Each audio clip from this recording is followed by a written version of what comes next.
Hello everyone, कैसे हो आप सब। मैं निकुंज जरीवाला एक बार फिर से आपका स्वागत करता हूं आपके अपने YouTube channel magnetic science institute पे। चलिए बच्चों, आज का लेक्चर स्टार्ट करने से पहले एक छोटा सा आपके लिए स्टेटमेंट मैं कहना चाहता हूं। स्टेटमेंट है बच्चों के failure is not the failure but failure is the opportunity to begin again more intelligently. Failure is the opportunity to begin again more intelligently. Okay? चलिए बच्चों, electrostatics all in one theory का एक part हो चुका है। Second part अभी बच्चों हम स्टार्ट करेंगे। राइट, चलिए तो क्या क्या करना है सेकंड पार्ट में स्टार्ट करते हैं बच्चों। सबसे पहले हम पढ़ने वाले हैं that is the potential due to concentric spheres. क्या थियरी है बच्चों? सबसे पहले है potential due to concentric sphere. Simple सा टॉपिक है, समझना इंपॉर्टेंट है इसको। राइट, चलिए क्या करना है देखिए बच्चों। तो आपको सिंपल सा एक लॉजिक पता होना चाहिए कि अगर आपके पास एक स्फीयर है बच्चों, ओके, और जिसका रेडियस है कैपिटल आर, ठीक है, और उसके ऊपर चार्ज है कैपिटल क्यू, फाइन, तो उसके अंदर हर एक पॉइंट के ऊपर पोटेंशियल कितना होता है बच्चों? के क्यू बाई कैपिटल आर, जो उसके सरफेस के ऊपर है, K Q by capital R. और बाहर बच्चों पोटेंशियल कितना होता है? बाहर पोटेंशियल होता है K Q by small R. Small R मतलब जो भी सेंटर से डिस्टेंस है पॉइंट का। राइट, ओके, चलिए बच्चों अब हमें कॉन्सेंट्रिक स्फीयर का पोटेंशियल निकालना है। तो सपोज बच्चों मान लेते हैं कि हमारे पास अगर मान लो कि दो स्फीयर दिया हुआ है। एक ये स्फीयर है ना, जिसका रेडियस है बच्चों R1, ठीक है, उसके ऊपर चार्ज है बच्चों Q1, फाइन। एक और स्फीयर है बच्चों जो बाहर है, that is actually the hollow sphere, okay. और ये जो बच्चों होलोस्फीयर है, इस होलोस्फीयर का रेडियस सपोज मान लेते हैं R2 है। कितना है उसका रेडियस? R2, ओके, और उसके ऊपर चार्ज है बच्चों Q2, फाइन। तो क्या आप बता सकते हो कि ये अंदर वाले के ऊपर टोटल पोटेंशियल कितना होगा?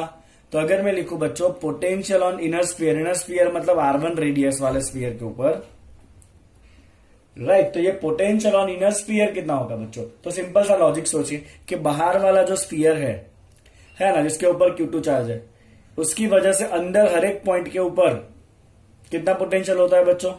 के Q2 बाय R2, जो उसका रेडियस है, जो मैंने आपको यहां पे बताया कि स्फीयर के अंदर हर एक पॉइंट के ऊपर इतना तो पोटेंशियल होता ही है। तो ये अंदर वाला जो स्फीयर है, राइट, उसके ऊपर ये बाहर वाले की वजह से कितना पोटेंशियल होगा बच्चों? तो अंदर वाले स्फीयर पे बाहर वाले स्फीयर की वजह से जो पोटेंशियल होगा वो होना है के। कितना पोटेंशियल है बाहर? चार्ज कितना है? Q2, और रेडियस कितना है उसका? R2, okay. तो ये क्या है बच्चों? Potential due to outer sphere, potential due to outer sphere, okay. और इनर स्फीयर जो है उसका खुद का भी अपने सरफेस पे पोटेंशियल होगा। तो खुद के सरफेस पे खुद का पोटेंशियल कितना होता है बच्चों? के। खुद का चार्ज कितना है? Q1, खुद का रेडियस कितना है? R1, okay. तो ये अंदर वाले स्फीयर के ऊपर का पोटेंशियल हो गया। राइट, चलिए आप मुझे बताएं बच्चों what is the potential at the surface of outer sphere, that is R2। R2 वाले पे पोटेंशियल कितना है? चलिए बच्चों R2 वाले पे खुद का पोटेंशियल कितना होगा? तो खुद के सरफेस पे खुद का पोटेंशियल कितना होता है बच्चों? के Q2 बाई R2 प्लस, चलिए ये अंदर वाले चार्ज का बाहर कितना पोटेंशियल होता है? तो अंदर वाले चार्ज का बाहर potential that is equal to K. अंदर चार्ज कितना है बच्चों? Q1, और आपको पोटेंशियल अंदर से कितना डिस्टेंस पे निकालना है? R2 के ऊपर, ठीक है, राइट। तो ये हो गया बच्चों आपका पोटेंशियल डिफरेंस। और आपको एक चीज ध्यान रखना है बच्चों कि जो अंदर वाला स्फीयर होता है ना, वो ऑलवेज बाहर वाले से हाई पोटेंशियल पे होता है। अंदर वाला जो स्फीयर है बच्चों वो ऑलवेज कैसा होता है? बाहर वाले के कंपेयर में हाई पोटेंशियल पे होता है। मतलब अगर आप यहाँ पे जो भी चार्ज रखोगे ना, और अगर आपने इनको वायर से सपोज कनेक्ट किया ना, तो ये चार्ज जो है वो कहां जाएगा बच्चों? इनर सरफेस से आउटर सरफेस के ऊपर अपने आप चला जाएगा। बिकॉज अंदर वाला स्फीयर ऑलवेज कैसा होता है? हाई पोटेंशियल के ऊपर ही होता है, कंपल्सरी। राइट, चलिए बच्चों तो अब मैं आपको एक और केस दे रहा हूं, आपको मुझे बताना है कि किस तरह से हम इसको करेंगे। राइट, तो मान लेते हैं बच्चों कि अब हमारे पास अब 3 स्फीयर है। ये पहला स्फीयर जिसका रेडियस सपोज मान लेते हैं बच्चों कितना है? A जितना रेडियस है, ओके। उसके सरफेस के ऊपर चार्ज डेंसिटी है, सपोज चार्ज डेंसिटी के फॉर्म में ले रहा है बच्चों, राइट। तो उसके सरफेस के ऊपर चार्ज डेंसिटी है सपोज सिग्मा, ठीक है, ओके। चले बच्चों ऐसा एक और सरफेस है बाहर जिसका रेडियस ले लेते हैं बच्चों B, ओके। और उसके सरफेस के ऊपर आपका चार्ज डेंसिटी है सपोज मान लेते हैं माइनस सिग्मा, ओके, कितना है वहां पे माइनस सिग्मा। ओके, और जो सब एक और स्फीयर है बच्चों बाहर, लेट्स से कि उसका रेडियस कितना है बच्चों सी है, और उसके सरफेस पे चार्ज डेंसिटी है सपोज प्लस सिग्मा। ओके, तो मुझे ये फाइंड करना है कि तीनों सरफेस के ऊपर पोटेंशियल कितना होगा। फाइन। ओके, चलिए, तो आपको पहले इतना पता होना चाहिए कि जब भी आपको चार्ज डेंसिटी दिया होता है बच्चों, तो चार्ज डेंसिटी सिग्मा क्या होता है बच्चों, सिग्मा होता है charge by area, charge by area, right. Okay, fine. तो यहां पे बच्चों आपका चार्ज कितना हो जाता है, चार्ज हो जाना है आपका सिग्मा इंटू एरिया, है ना। चार्ज कितना होगा, सिग्मा इंटू एरिया होगा। चलिए, सारे के सारे स्फीयर है, तो स्फीयर का एरिया कितना होता है बच्चों, 4πr²। तो पहले स्फीयर के ऊपर कितना चार्ज होगा, let's write charge on A, Q A, that is equal to उसका चार्ज डेंसिटी कितना है बच्चों, सिग्मा इंटू उसका एरिया कितना होगा, 4πa²। चलिए, उसी तरह से बच्चों चार्ज ऑन स्फीयर बी, तो उसका चार्ज डेंसिटी कितना है, माइनस सिग्मा, उसका रेडियस कितना होगा, 4πb²। And charge on the radius, charge due to the sphere of radius C, तो उसका चार्ज डेंसिटी वापस कितना है, सिग्मा, और उसका एरिया कितना होगा, 4πc²। मैंने इसलिए किया बिकॉज मुझे आगे इसका काम पड़ने वाला है। ठीक है, चले बच्चों, अब हम क्या करेंगे, तो अगर मुझे सबसे अंदर वाले का पोटेंशियल निकालना है, पोटेंशियल ऑन सरफेस ऑफ ए, चले 1 बाय 1 करेंगे। तो ए के ऊपर खुद की वजह से कितना पोटेंशियल होगा बच्चों, दैट इज के क्यू ए, और खुद का रेडियस कितना है, ए प्लस। ठीक है, चलिए, अब इस ए के ऊपर ये बी वाले शेल की वजह से कितना पोटेंशियल होगा। तो हमें पता है बच्चों कि ये जो शेल है उसके अंदर हर एक पॉइंट के ऊपर इसका खुद का पोटेंशियल लगता है, और वो कितना होता है, के इंटू खुद का चार्ज इंटू खुद का रेडियस। इतना जो पोटेंशियल है वो हर एक पॉइंट के अंदर लगने वाला है कंपलसरी, राइट। ओके, तो यहां पे बच्चों ए के सरफेस के ऊपर ये बी वाला कितना पोटेंशियल लगाएगा, दैट इज इक्वल टू के। चले, बी वाले पे चार्ज कितना है, क्यू बी, क्योंकि पॉइंट बी के अंदर है, हम जहां पोटेंशियल फाइंड कर रहे हैं वो कहां पर है बच्चों, बी के अंदर है, तो रेडियस कौन सा आएगा, बी ही आएगा, जो खुद का सरफेस है बी वाले का। चलिए, सिमिलरली ये ए के सरफेस के ऊपर सी वाले का पोटेंशियल कितना बच्चों, that is K charge of C, charge of C. Okay, और यहां पे भी ए स्फीयर कहां पर है बच्चों, सी के अंदर है, तो ये सी की वजह से तो अंदर हर एक पॉइंट के ऊपर पोटेंशियल कांस्टेंट होता है, और वो क्या होगा, के इंटू क्यू इंटू खुद का जो रेडियस है वो, दैट इज सी। ओके, अब यहां पे आपको क्या करना है बच्चों, क्यू ए, क्यू बी और क्यू सी डाल देना है। ठीक है ना। चलिए, उसी तरह से मुझे बताइए potential on the surface of B कितना होगा। चलिए, सबसे पहले बी के सरफेस पे ए का potential, that is equal to K Q A. अब आपका जो बी है वो कहां पर है बच्चों, ए से बाहर है, बाहर है, तो आपको ये जो सेंटर से डिस्टेंस है वही लेना है। सेंटर से डिस्टेंस कितना है बच्चों, बी जितना ही डिस्टेंस है सेंटर से। समझ आ रहा है बच्चों आपको ये। ओके, बी के सरफेस पे ए का पोटेंशियल, ये वाला केस। ओके, आपका पॉइंट कहां चला गया, अभी बी कहां चला गया बच्चों, बाहर चला गया, तो बाहर चला जाएगा, तो जो सेंटर से डिस्टेंस है वो लेना है। चलिए, उसी तरह से बी के सरफेस के ऊपर खुद की वजह से कितना पोटेंशियल होगा, के क्यू बी, खुद का पोटेंशियल है तो खुद का ही रेडियस लेना है। ठीक है ना। चलिए, फिर सी की वजह से बी पे कितना पोटेंशियल होगा, दैट इज के, पोटेंशियल सी की वजह से तो क्यू सी, और आप जहां पोटेंशियल निकाल रहे हो वो कहां पर है, सी से अंदर है, अंदर है मतलब रेडियस कौन सा रहना है, सी ही रहने वाला है। ठीक है, चलिए, उसी तरह से potential on the surface of C कितना होगा बच्चों, ध्यान से देखिएगा। तो सी के ऊपर ये वाले का पोटेंशियल के क्यू है, क्योंकि आपका सी शेल जो है वो बाहर है, तो सेंटर से डिस्टेंस लेंगे, कितना है, सेंटर से सी शेल का डिस्टेंस सी है, जहां पे हमें पोटेंशियल निकालना है, प्लस। चलिए, बी की वजह से सी पे पोटेंशियल कितना होगा, दैट इज के क्यू बी। ओके, वापस आपका जो पॉइंट है वो बी शेल से बाहर है मतलब जो सेंटर से डिस्टेंस है वो लेंगे, कितना डिस्टेंस है, सी जितना, और सी की वजह से खुद का पोटेंशियल के क्यू सी बाई सी। अब यहाँ पे आपको क्या करना है, क्यू ए क्यू बी और क्यू सी जो मैंने ऊपर लिया है वो आपको रख देना है। समझ आया बच्चों आपको इतना। अब कई बार क्या होता है बच्चों, पता है आपको, एक कोई चार्ज दिया होता है और दूसरा जो स्फीयर है ना उसको ग्राउंड किया होता है, और पूछा होता है कि उसके ऊपर कितना रेडियस आएगा एंड अदर थिंग्स, राइट। चलिए बच्चों, तो ऐसा एक केस की हम बात करते हैं कि सपोज आपको इस तरह से दिया हुआ है बच्चों कि एक आपके पास शेल है, ओके, जिसका रेडियस है सपोज ए जितना, ओके, और एक बाहर एक शेल है और उसको हमने ग्राउंड कर दिया है, अर्थ कर दिया है, राइट, मतलब उसको एक वायर से अर्थ में कनेक्ट कर दिया है नीचे। ओके, अब इसको अगर हमने क्यू चार्ज दिया, फाइन, तो इसके सरफेस के ऊपर कितना चार्ज इंड्यूस होगा, हम इसको कोई चार्ज दे नहीं रहे, बट क्योंकि यहाँ पे अंदर क्यू चार्ज है तो वो क्या करेगा, बाहर चार्ज इंड्यूस करेगा, तो वो फाइंड करते हैं बच्चों के इंड्यूस चार्ज कितना होगा। तो मान लेते हैं कि सपोज के बाहर वाले शेल पे इंड्यूस चार्ज जो है ना वो क्यू डैश है। सपोज इंड्यूस्ड चार्ज, ये इंपॉर्टेंट टॉपिक है एंट्रेंस एग्जाम का बच्चों, suppose induced charge on outer surface is Q dash. ठीक है, ओके। तो यहां पे हमने गैस किया कि इफ यहां पे कितना चार्ज आया, क्यू डैश आया, जो हमें फाइंड करना है। ये तो हमने दिया हुआ है ना, और ये सपोज इंड्यूस हो रहा है क्यू डैश इतना। अब क्योंकि बाहर वाला शेल अर्थ के साथ जुड़ा हुआ है, मतलब अर्थ के साथ जुड़ा है, तो उसका पोटेंशियल कितना हो जाएगा, 0। तो हम क्या करेंगे बच्चों, सपोज ये बाहर वाले का रेडियस बी है, तो हम क्या करेंगे, potential on the outer sphere is equal to 0, because वो कैसा है, ग्राउंडेड है। क्लियर है। चले बच्चों, बी के ऊपर कितना पोटेंशियल, तो बी के ऊपर ये अंदर वाले का पोटेंशियल कितना लगना है, तो अंदर चार्ज कितना है बच्चों, क्यू जितना है, दैट इज के क्यू। और क्योंकि आपका पॉइंट जो है वो अंदर वाले स्फीयर के बाहर है, तो रेडियस कौन सा लेना है, सेंटर वाला लेना है, दैट इज बी। चलिए, प्लस बी के सरफेस पे खुद का पोटेंशियल के, बी पे हमने कितना चार्ज गैस किया है बच्चों, क्यू डैश जितना, हाँ के ना, ओके। चलिए बच्चों, डिवाइड बाय बी के सरफेस पे खुद का ही पोटेंशियल है, तो that is divide by B करेंगे, that is equal to 0। K cut हो जाएगा, बी भी कट हो जाएगा, तो ये क्यू डैश कितना आएगा बच्चों, माइनस क्यू। ओके, मतलब इस सरफेस के ऊपर जो है ना वो अपोजिट चार्ज इंड्यूस होगा, कितना बच्चों, माइनस क्यू। अगर अंदर प्लस क्यू चार्ज है तो बाहर कितना चार्ज इंड्यूस होगा बच्चों, माइनस क्यू इंड्यूस होगा। अब अगर अंदर वाले को अर्थ किया तो क्या होगा, लेट्स सी कि अगर अंदर वाले को हमने अर्थ किया बच्चों, ओके, और अगर हम सपोज बाहर वाले को चार्ज दे रहे हैं तो क्या होगा, लेट्स सी दैट। चलिए अब देखिए ध्यान से, तो ये आपका शेल है, इस शेल का रेडियस लेते हैं बच्चों बी जितना, ओके, और इसको हमने चार्ज दिया प्लस क्यू, ये हमने दिया है। अब अंदर एक और शेल है या स्फीयर है जिसको हमने ग्राउंड किया हुआ है, उसका रेडियस है ई, तो उसके सरफेस के ऊपर कितना चार्ज इंड्यूस होगा, तो मान लेते हैं बच्चों के यहां पे सपोज चार्ज इंड्यूस हुआ if it is Q dash, okay. तो सेम स्टेटमेंट बच्चों, suppose charge on inner sphere is now Q dash, inner वाले को ग्राउंड किया, समझने की ट्राई करिएगा। Suppose charge on inner sphere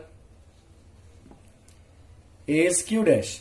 अभी अंदर वाला आपका ग्राउंडेड है ना, मतलब potential at A will be 0, जो ग्राउंडेड है वहां पोटेंशियल 0 होगा। चलिए, अंदर वाले के ऊपर सपोज टोटल पोटेंशियल फाइंड करना, तो बाहर वाले का भी पोटेंशियल होगा, खुद का भी होगा, तो बाहर वाले का अंदर पोटेंशियल कितना, चले बच्चों के, बाहर के शेल पे चार्ज है क्यू, और क्योंकि आपको पोटेंशियल अंदर फाइंड करना है तो रेडियस कौन सा आएगा बच्चों, खुद का ही आएगा, जो अपने सरफेस का है, दैट इज बी।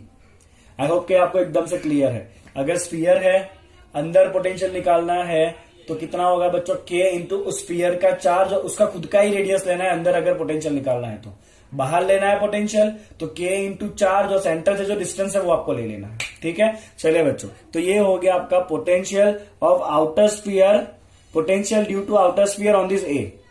ठीक है, चलिए, प्लस खुद का पोटेंशियल कितना होगा, खुद के सरफेस के ऊपर के, हमने चार्ज गैस किया है क्यू डैश, और खुद के सरफेस पे potential that is A, and that is going to be 0। चलिए, के कट करेंगे तो हमें जो बच्चों यहाँ पे क्यू डैश चाहिए, that Q dash is equal to, चलिए पूरा टर्म सामने जाएगा, that is minus Q B, और ये ए ऊपर आएगा, राइट। तो अभी इतना चार्ज इंड्यूस होगा बच्चों, Q dash equal to minus Q A by B, इतना चार्ज अभी इंड्यूस होगा अंदर वाले स्फीयर के ऊपर।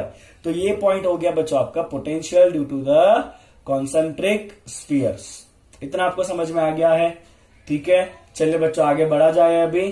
चलिए, ऑब्वियसली आगे बढ़ेंगे तो नेक्स्ट जो पॉइंट है बच्चों बहुत ज्यादा simple, that is electric field lines. Electric field lines, ठीक है। चलिए बच्चों, इलेक्ट्रिक फील्ड लाइन्स क्या है, तो इलेक्ट्रिक फील्ड लाइन्स ऐसे कर्व है जिनके हर एक पॉइंट के ऊपर टेंजेंट जो है वो इलेक्ट्रिक फील्ड के डायरेक्शन में होगा। तो अगर ये आपका फील्ड लाइन है, सपोज क्या है बच्चों आपका ये फील्ड लाइन,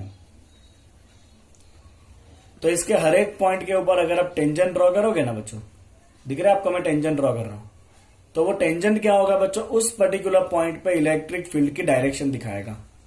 क्या करेगा बच्चों, टेंजेंट जो है वो उस पर्टिकुलर पॉइंट पे इलेक्ट्रिक फील्ड की डायरेक्शन दिखाएगा, राइट। और एक बात, अगर हमने यहां पे किसी चार्ज को रखा बच्चों, तो वो जो चार्ज है ना वो इस पर्टिकुलर लाइन के ऊपर मूव करेगा, इसके ऊपर इलेक्ट्रिक फील्ड लाइन के ऊपर वो मूव करेगा। क्लियर है। तो इलेक्ट्रिक फील्ड लाइन क्या है बच्चों, it is a curve on which tangent drawn is in the direction of electric field at that point। ठीक है बच्चों, चलिए अब इसके बारे में जितने जितने इंपॉर्टेंट पॉइंट्स है ना एक बार क्विकली हम मेंशन कर लेते हैं, राइट। चलिए बच्चों, सेकंड पॉइंट है कि इलेक्ट्रिक फील्ड कंडक्टर को ऑलवेज कैसा होता है, परपेंडिकुलर होता है, right. Electric field lines is always perpendicular, field line is always perpendicular to surface of conductor, okay, and there are no field line inside the conductor, there are no field lines inside the conductor, ठीक है बच्चों।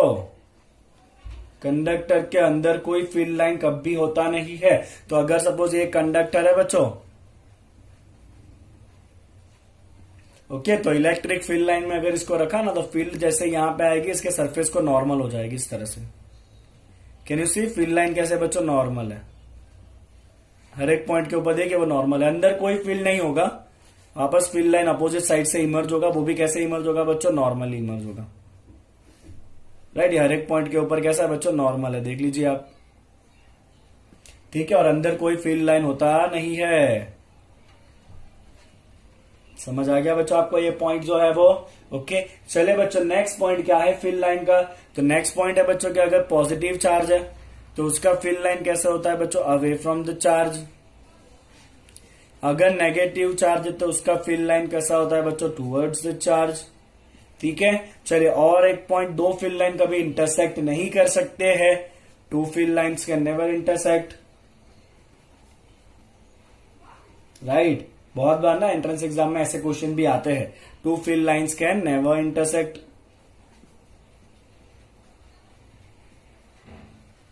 ठीक है बच्चों, okay. इसके बाद का बच्चों इंपॉर्टेंट पॉइंट ये है कि फील्ड लाइन का जो क्लोजनेस होगा ना वो दिखाएगा आपको फील्ड का इंटेंसिटी कितना है। तो intensity of the field is proportional to closeness of the line, ठीक है, ओके। चलिए इसका मतलब क्या है बच्चों, मतलब ये है कि अगर आपको ऐसा इलेक्ट्रिक फील्ड के लाइन दिख रहा है तो आप देखिए यहां पे फील्ड लाइन थोड़ा दूर दूर है, मतलब ये रीजन कैसा होगा बच्चों, वीक होगा, यहां पे फील्ड वीक है। यहां पे आता है तो फील्ड एकदम क्लोज हो गई, मतलब यहां पे फील्ड कैसा है बच्चों, स्ट्रॉन्ग फील्ड रीजन है ना, समझ में आ रहा है ना आपको, ये रीजन कैसा है बच्चों, आपका स्ट्रॉन्ग फील्ड का रीजन है, इजी है एकदम, ओके। चलिए बच्चे इसके बाद का जो पॉइंट, यस, फील्ड लाइन जो है ना वो कभी क्लोज लूप नहीं बनाती, electric field line close loop नहीं बनाता है, electric field lines never form close loop, clear. तो इतने बच्चे इंपॉर्टेंट पॉइंट्स ऑन प्रॉपर्टी आप कह सकते हो अबाउट द इलेक्ट्रिक फील्ड। चलिए बच्चों नेक्स्ट जो है ना वो है इलेक्ट्रोस्टैटिक शील्डिंग, इलेक्ट्रोस्टैटिक शील्डिंग, ये हर एक टॉपिक के ऊपर ना मेरा डिटेल में लेक्चर है बच्चों, राइट। चैप्टर वाइज हर एक के ऊपर आपको डिटेल में लेक्चर मिलेगा, अगर आप ढूंढोगे तो आपको मिल जाएगा प्लेलिस्ट के अंदर जाके, ठीक है ना। चलिए बच्चों इलेक्ट्रोस्टैटिक शील्डिंग क्या है, तो अगर आपके पास कोई कंडक्टर है बच्चों, कंडक्टर के अंदर अगर कैविटी है, क्या बच्चे अंदर कैविटी है और अंदर कोई चार्ज नहीं है, अगर अंदर कोई चार्ज नहीं है ना तो आप इसको कितनी भी इलेक्ट्रिक फील्ड में रख दो बच्चों, कितनी भी आप इसको इलेक्ट्रिक फील्ड के अंदर रख दोगे ना तो कैविटी के अंदर कभी कोई इलेक्ट्रिक फील्ड होता नहीं है, तो इसके अंदर कभी कोई भी इलेक्ट्रिक फील्ड नहीं होगा, electric field is always zero inside conductor, right. Electric field conductor के अंदर ऑलवेज कैसा होता है बच्चों, जीरो होता है। और इस फिनोमिना को क्या कहते हैं बच्चों, हम इलेक्ट्रोस्टैटिक शील्डिंग कहते हैं। इसीलिए जब थंडरस्टॉर्म हो रहे हो ना तो आपको आपके कार के अंदर ही बैठे रहना है, बिकॉज अंदर आपका शील्डिंग है, कोई फील्ड अंदर आने वाला नहीं है, राइट। सिमिलरली बहुत ज्यादा सेंसिटिव इंस्ट्रूमेंट होते हैं, उसको भी हम बचाने के लिए क्या करते हैं, मेटल के बॉक्स में रख देते हैं, क्योंकि बॉक्स के अंदर कभी कोई इलेक्ट्रिक फील्ड लाइन जाता नहीं है, क्योंकि अगर वो बॉक्स मेटल का है तो, ठीक है। चलिए बच्चों उसी तरह से एक सिंपल अगर मेटल का प्लेट हुआ ना तो वो भी आपको शील्ड कर सकता है। अगर ये एक मेटल का प्लेट है बच्चों, मान लीजिए किसका, ये मेटल का प्लेट है ना, यहां पे अगर एक पॉजिटिव चार्ज है तो ये पॉजिटिव चार्ज का फील्ड कैसा होगा बच्चों, ऐसे अवे फ्रॉम द चार्ज होगा, इस तरह इस मेटल प्लेट के ऊपर गिरा तो अल्टीमेटली ये वाला जो पार्ट है वो नेगेटिव इंड्यूस होगा, सामने वाला पार्ट कैसा होगा बच्चों, पॉजिटिव इंड्यूस होगा। अगर पॉजिटिव इंड्यूस हुआ मतलब फील्ड लाइन यहां से बाहर निकली। मेटल के अंदर तो कोई फील्ड लाइन होगा ही नहीं, बट दूसरी तरफ से इस तरह से बाहर निकलेगा because of the induction of the charge. But अगर मान लीजिए बच्चों कि आपने नीचे वाले सरफेस को अगर ग्राउंड कर दिया है तो क्या होगा बच्चों, आप बताइए। अगर आपने बच्चों इसको ग्राउंड कर दिया ना तो इधर भले नेगेटिव चार्ज इंड्यूस होगा, बट नीचे जो भी पॉजिटिव चार्ज इंड्यूस होगा वो तो ग्राउंडेड की वजह से अर्थ के साथ न्यूट्रल हो जाएगा। मतलब यहाँ पे कोई इलेक्ट्रिक फील्ड नीचे आने वाला नहीं है। मतलब एक सिंगल मेटल का प्लेट होगा ना तो वो भी आपको बहुत अच्छे से शील्ड कर सकता है। तो नेक्स्ट टाइम अगर बहुत बिजली हो रही हो ना, राइट, तो आप क्या कर सकते हो बच्चों, जो होर्डिंग्स होते हैं ना बड़े बड़े मेटल के बने हुए, राइट, उसके नीचे जाके आप खड़े हो सकते हो। बात सीखे, उसको आपको टच नहीं करना है। ओके, टच नहीं करना है, टच करोगे तो करंट आपके अंदर आ जाएगा। ठीक है ना। चलिए बच्चों, नेक्स्ट जो है very simple, that is equipotential surface. Equipotential surface, right. चलिए, तो ऐसा सरफेस जिसके हर एक पॉइंट के ऊपर पोटेंशियल ऑलवेज कैसा होता है बच्चों, सेम होता है। तो surface at which potential is same on every point. Potential is same on every point. हर एक पॉइंट के ऊपर पोटेंशियल कैसा है बच्चों, सेम है। वाई बात आपको ये याद रखनी है कि जो इक्वी पोटेंशियल सरफेस है ना बच्चों, इक्वी पोटेंशियल सरफेस जो है बच्चों, ये हमेशा नॉर्मल होता है इलेक्ट्रिक फील्ड को। कैसा होता है बच्चों, ये हमेशा इलेक्ट्रिक फील्ड के तो नॉर्मल ही होता है। हम ज्यादा थियरी पार्ट में डिस्कशन नहीं करने वाले हैं, इसलिए आपको सीधा याद रखना है। इसमें एक और पॉइंट हम ये याद रखने वाले हैं कि अगर आपको मेटल दिया है वो किसी भी शेप का क्यों ना हो, ये क्या है बच्चों, मेटल है, उसके ऊपर आप जब भी चार्ज रखोगे ना बच्चों तो वो चार्ज इसी तरह से डिस्ट्रीब्यूट होता है ताकि हर एक पॉइंट के ऊपर पोटेंशियल कैसा हो जाए बच्चों, सेम हो जाए। ओके, तो वी कैन राइट बच्चों, ऑन मेटल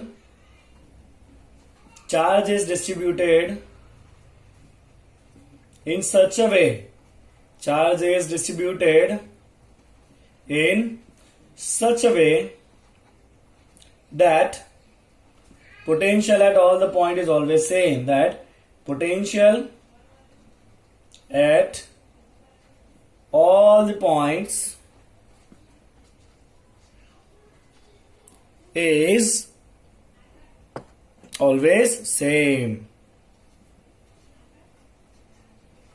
ठीक है, मतलब मेटल का जो सरफेस होगा ना वो ऑलवेज कैसा होता है, इक्वी पोटेंशियल सरफेस होता है, बिकॉज उसके ऊपर हर एक पॉइंट पे पोटेंशियल सेम रहता है। क्योंकि अगर पोटेंशियल अलग अलग हुआ तो पोटेंशियल डिफरेंस की वजह से चार्ज जो है वो हाई पोटेंशियल वाले पॉइंट से लो पोटेंशियल वाले पॉइंट पे अपने आप फ्लो हो जाएगा, बिकॉज मेटल है, कंडक्ट कर सकता है। तो अल्टीमेटली सारे पॉइंट का पोटेंशियल कैसा हो जाता है, सेम ही हो जाता है। ठीक है, चलिए बच्चों एक और बात कि जो इलेक्ट्रिक फील्ड होती है ना वो ऑलवेज पोटेंशियल के डिक्रीजिंग डायरेक्शन में होती है। ये इंपॉर्टेंट पॉइंट है। Electric field is always in decreasing direction of the potential. Decreasing direction of potential. चलिए बच्चों, मैं आपको एक सिंपल सा ना इसका एग्जांपल देता हूं। फाइन, तो अगर मान लेते हैं बच्चों कि यहां पे आपको कुछ इक्विपोटेंशियल सरफेसेस दिए हुए हैं स्फेरिकल, है ना, आपको 3 इक्विपोटेंशियल सरफेस दिया है बच्चों। ठीक है, चलिए बच्चों, अगर मान लेते हैं कि इसका पोटेंशियल दिया हुआ है आपको पूरे सरफेस का 2 वोल्ट, इसका पूरा सरफेस का आपको दिया हुआ है 1 वोल्ट और इसके पूरे सरफेस का दिया हुआ है 0.5 वोल्ट, तो इलेक्ट्रिक फील्ड किस डायरेक्शन में होगा? तो इलेक्ट्रिक फील्ड होता है बच्चों एक तो इक्विपोटेंशियल सरफेस को नॉर्मल, तो ये स्फेरिकल सरफेस को नॉर्मल कौन होता है बच्चों? रेडियल डायरेक्शन, ऑब्वियसली उसको नॉर्मल होगा हर एक पॉइंट के ऊपर। चलिए, अब ये फील्ड अंदर की तरफ होगा कि बाहर की तरफ होगा? तो देखिए फील्ड कैसे डिक्रीज हो रहा है, तो पहले 2 था, फिर 1 था, फिर 0.5 है, तो बाहर की तरफ डिक्रीज हो रहा है। तो फील्ड ऑलवेज कहां होता है बच्चों? डिक्रीजिंग डायरेक्शन ऑफ पोटेंशियल में ही होता है। तो यहाँ पे पोटेंशियल डिक्रीज हो रहा है ना, तो आपका फील्ड जो है वो यहाँ पे किस तरफ होगा बच्चों? बाहर की तरफ होता है। किस तरफ होगा? बाहर की तरफ। ओके, चलिए पोटेंशियल होगा कितना? फाइन, अगर ये पूछा है सॉरी कि इलेक्ट्रिक फील्ड कितना है, तो इलेक्ट्रिक फील्ड होता है बच्चों minus of delta V by delta are. कितना होता है बच्चों? Minus of delta V by delta are. तो आप सपोज आपको ये 2 सरफेस के बीच का डिस्टेंस दिया हुआ है बच्चों 1 metre, for the example, just for the example 1 metre दिया हुआ है, राइट। तो इलेक्ट्रिक फील्ड कितना होगा बच्चों? That is going to become minus, चलिए डेल्टा वी, डेल्टा वी मतलब बाहर वाले का पोटेंशियल माइनस अंदर वाले का पोटेंशियल, दैट इज 1 - 2, ठीक है, डिवाइड बाय डेल्टा आर। तो दोनों के बीच का डिफरेंस कितना है बच्चों? 1 मीटर है, तो यहाँ पे आपका इलेक्ट्रिक फील्ड भी कितना हो जाना है, 1 हो जाना है न्यूटन पर कूलम। तो ये फॉर्मूला तो अभी हम आगे करने वाले हैं, E equal to minus delta V by delta R वाला, ये हम आगे अभी देखने वाले हैं इसके बाद। ठीक है, क्लियर बच्चों। और एक बात कि अगर आपको किसी भी चार्ज को इक्विपोटेंशियल सरफेस पे मूव कराना है तो कोई वर्क करने का काम नहीं है। क्यों? क्योंकि work done to move the charge, work done to move charge between 2 point, work done to move charge between 2 points, right. कितना होता है बच्चों? Work done to move the 2 point between charge between 2 point, that is Q into difference of potential between that 2 point. अगर equipotential surface है, कैसा surface है बच्चों? Equipotential surface, तो पोटेंशियल का तो डिफरेंस ही नहीं है, तो वर्क डन कितना होता है? 0। मतलब इक्वी पोटेंशियल सरफेस पे चार्ज को मूवमेंट कराने के लिए कोई वर्क करने का काम होता नहीं है। क्लियर है बच्चों आपको इतना? फाइन। चलिए यहां से अब आगे बढ़ा जाए बच्चों। तो आपका जो नेक्स्ट है वो है relation between the field and potential. Okay, देखिएगा ध्यान से बच्चों, फॉर्मूला आ रहे हैं 2-3। Relation between electric field and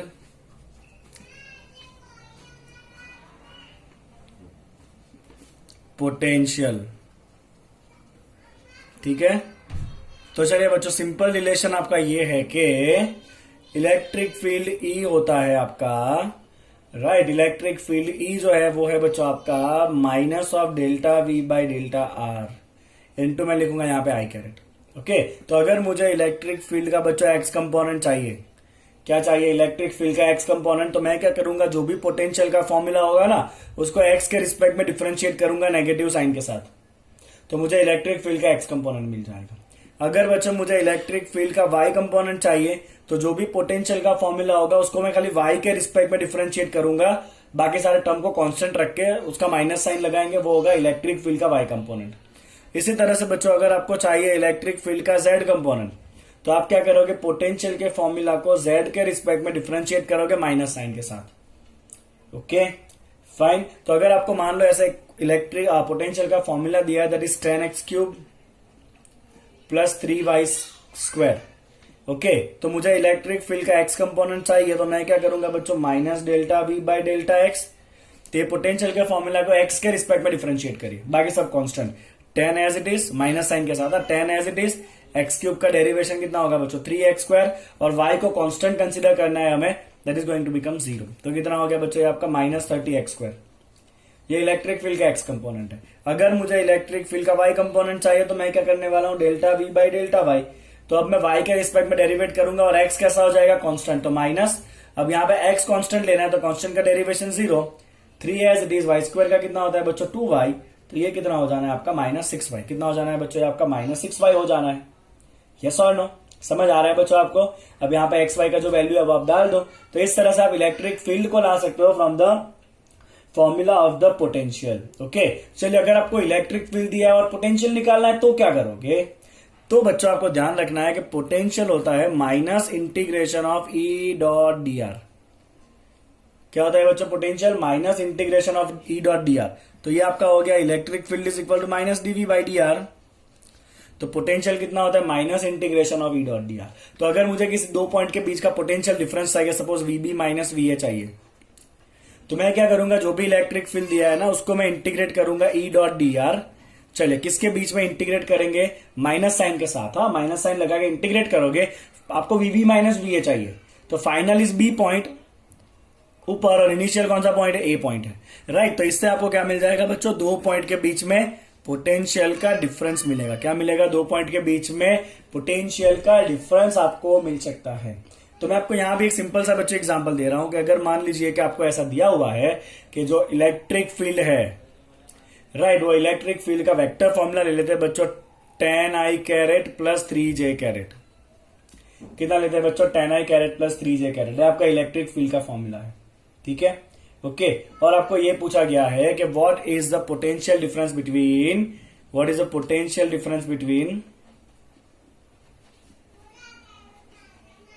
the point let's say 1020 and 2020। इन दोनों पॉइंट के बीच का पोटेंशियल का डिफरेंस कितना है वो फाइंड करना है हमें। ठीक है, तो हम क्या करेंगे बच्चों, हम दोनों पॉइंट के बीच में ये फॉर्मूला अप्लाई करने वाले हैं, वीबी माइनस वी, लेट्स के this point is A, this point is B. तो हम क्या करेंगे यहाँ पे बच्चों, VB minus V A is equal to minus integration of E dot D R. ठीक है, करेंगे ऐसा बच्चों हम। चले तो माइनस, आपको वीबी माइनस वी ए चाहे तो बी पॉइंट ऊपर आएगा 2020 और ये पॉइंट कहां आएगा बच्चों, नीचे आएगा 1020। समझिए, सिंपल एग्जांपल इसलिए दे रहा हूं ताकि आपको फॉर्मूला क्लियर हो, यूज कैसे करना है। चलिए, इलेक्ट्रिक फील्ड का फॉर्मूला क्या है बच्चों, 10i caret plus 3j carat. और ये जो आपका dr है ना बच्चों, उसको हम क्या लिखते हैं, dxi caret plus dyj caret. क्या लिखते हैं बच्चों, dr को, स्मॉल पोजीशन वेक्टर को हम लिखते हैं dxi caret plus dyj caret. आपको फील्ड का फॉर्मूला कुछ भी दे सकते हैं, मैंने यहाँ पे एक एग्जांपल दिया है जस्ट। अब मेथड समझने की ट्राई करें, मेथड को, right. That is going to become minus integration from 1020 to 2020। चलिए बच्चों, अब यहां पे पहले डॉट करिए, तो i डॉट आई 1 होगा तो ये कितना हो जाना है आपका 10 dx हो जाएगा, प्लस j डॉट जे भी 1 होगा तो ये कितना हो जाएगा बच्चों आपका 3 dy हो जाएगा। अब इसको आप इंडिविजुअली इंटीग्रेट करेंगे तो ये क्या हो जाएगा 10 dx का integration x, right, okay, 3 into dy का इंटीग्रेशन y। अब हमें खाली लिमिट रखनी है, क्या करना है बच्चों, हमें खाली यहाँ पे अब लिमिट ही रखना है और कुछ करना नहीं है। चलिए बच्चों, यहाँ पे कौन सा पॉइंट है आपका 1020 और यहाँ पे कौन सा पॉइंट है बच्चों आपका 2020। ठीक है, चलिए मैं यहाँ पे आपको लिमिट रख के दिखाता हूं क्या होने वाला है, 10 एज इट इज। चलिए यहाँ पे आपको x का लिमिट रखना है, तो x में अपर लिमिट कितना है बच्चों 20, लोअर लिमिट कितना है 10, तो ये कितना हो जाएगा 20 माइनस 10, अपर माइनस लोअर। चलिए आपका x कंपोनेंट हो गया प्लस 3 इंटू, चलिए y का लिमिट कितना है, तो y में अपर है 20, लोअर भी है 20, तो ये डिफरेंस हो जाएगा 20 माइनस 20। यहाँ पे आपका जो भी पावर बने आपको साथ में लगाना है, क्योंकि यहाँ पे 1 पावर है तो 1 पावर ही मैं लगा रहा हूं। तो ये कितना हो जाएगा बच्चों, ये तो आपका 0 हो गया, 20 माइनस 10 इज 10, 10 इंटू 10 कितना आंसर आएगा बच्चों आपका 100। अभी मैंने एक जगह गलती किया है, मैंने माइनस साइन का लोचा मार दिया, तो ये हो गया आपका माइनस साइन, तो आपका आंसर कितना आएगा बच्चों माइनस 100 वोल्ट। तो वीबी माइनस वी कितना होगा बच्चों आपका माइनस 100 वोल्ट होगा। समझ आया, तो इस तरह से इलेक्ट्रिक फील्ड दिया है तो आप पोटेंशियल फाइंड कर सकते हो, और अगर पोटेंशियल दिया हुआ है तो आप इलेक्ट्रिक फील्ड फाइंड कर सकते हो। फॉर्मूला क्लियर है बच्चों, किस तरह यूज करने वाले हैं इसको, ठीक है। चलिए यहां से आगे बढ़ते हैं बच्चों। तो नेक्स्ट जो है आपका, the next point is work done in displacing the charge. तो वो फॉर्मूला तो ऑलरेडी मैंने आपको बता ही दिया है कि चार्ज को डिस्प्लेस करने के लिए हमें कितना वर्क करना पड़ता है। ओके, तो अगर मान लीजिए कि यहाँ पे एक पॉइंट ए है, यहाँ पे एक पॉइंट बी है, अगर मुझे किसी क्यू चार्ज को ए पॉइंट से बी पॉइंट ले जाना है, अपने आप तो जाएगा नहीं, तो वर्क कितना होता है बच्चों क्यू इंटू डेल्टा वी। जिस चार्ज को ले जाना है charge into VB minus V है, that is difference of potential, VB minus V है। ए से बी ले जा रहा है तो फाइनल बी है, इनिशियल ए है, that is VB minus V है। ए से अगर बी से ए लाओगे तो वी ए माइनस वीबी होगा, वेरी सिंपल। ओके, चलिए बच्चों, नेक्स्ट फॉर्मूला जो है मेरे लिस्ट में, जो नेक्स्ट फॉर्मूला हो रहा है वो है equilibrium of the charges. Okay, चलिए बच्चों, वर्क डन का तो एक और फॉर्मूला भी होता है, आपको पता ही होना चाहिए। कौन सा फॉर्मूला बच्चों, basic formula F dot D R. तो कई बार आपको इलेक्ट्रिक फील्ड दिया होता है तब कौन सा फॉर्मूला अप्लाई करेंगे बच्चों, एफ डॉट डी आर करेंगे।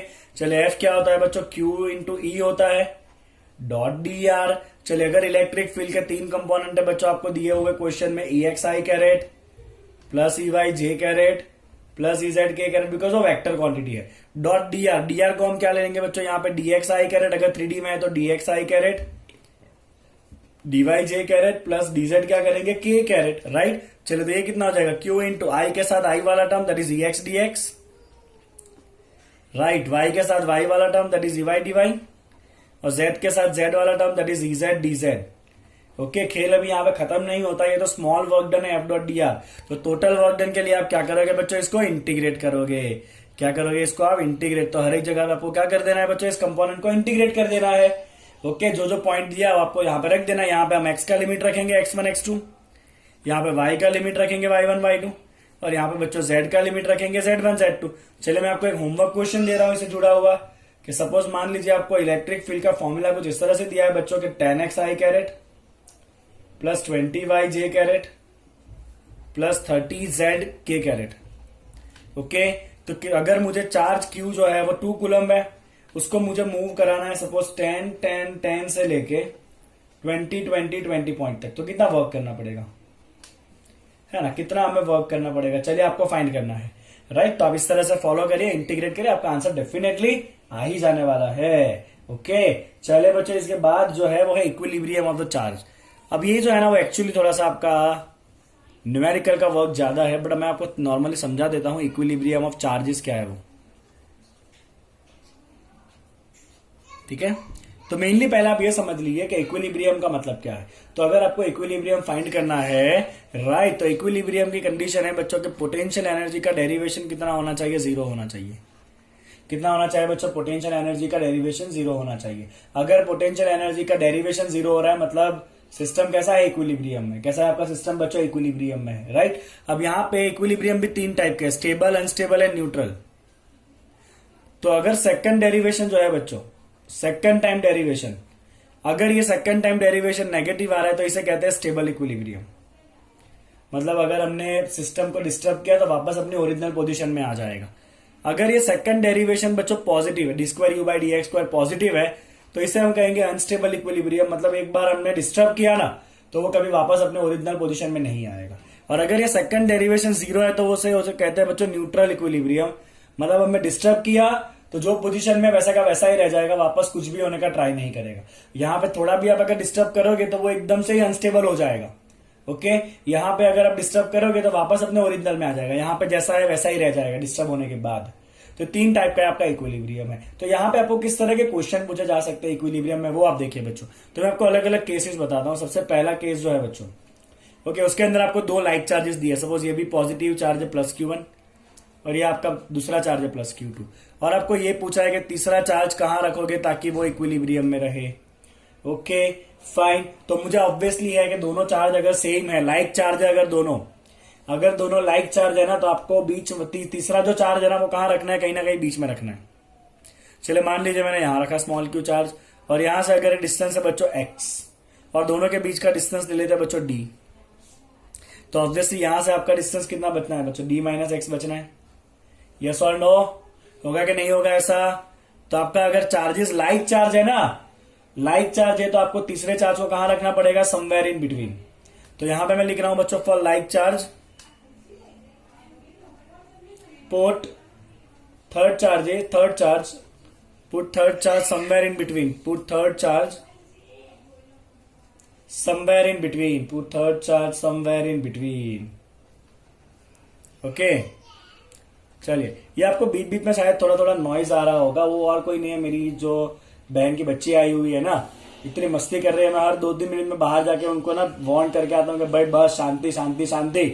पता है ना छोटे बच्चों को शांति होती नहीं है। ओके, चलिए बच्चों, तो for this small q charge to be in equilibrium, अगर आपको ऐसा कहा है कि बीच में चार्ज कहाँ रखोगे ताकि वो इक्विलिब्रियम पे रहे, राइट, या फिर ऐसा कहा कि फील्ड कहां पे 0 होगा बीच में, तो हम बच्चों बहुत सिंपल काम करेंगे। हम करेंगे यहां पे कि 2 small q charge to be in equilibrium, right. ऐसा कब होगा, जब इसके ऊपर नेट फोर्स 0 हो जाए। तो इन दोनों के बीच में कितना फोर्स लगना है बच्चों, k(q1q) by distance square, distance कितना है बच्चों x² इज इक्वल टू, चलिए इन दोनों के बीच में कितना फोर्स होगा बच्चों, k(q2q) divide by distance square, distance कितना है बच्चों उनके बीच में, d - x का स्क्वायर। k आप कट करिए, q आप कट करिए, बाकी बचा उसको आप सॉल्व कर लीजिए, राइट। तो आपका आंसर क्या आ जाएगा बच्चों, अगर आप सॉल्व करोगे तो ऑब्वियसली आपका आंसर बन जाएगा कुछ के q1/x is equal to q1/x² is equal to q2/d - x²। अब आप इसको सॉल्व करिए और फाइंड कर लीजिए कि आपको वो x कहां पे रखना है वो, ठीक है।